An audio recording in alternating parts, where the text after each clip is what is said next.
Hello everyone and welcome to Online Help Guide. Today in this video, I'm going to show you how to download or install Aruba PEC on your phone. So without any further ado, let's dive right into it.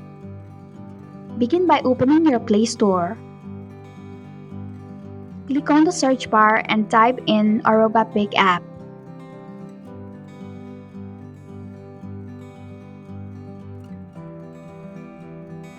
Click on the Aruba PEC app.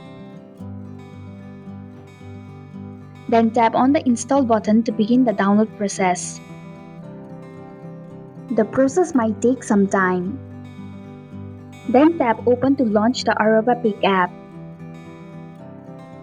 And this is how you can download or install Aruba PEC app on your phone. Thank you for watching the online help guide. I hope this video was helpful.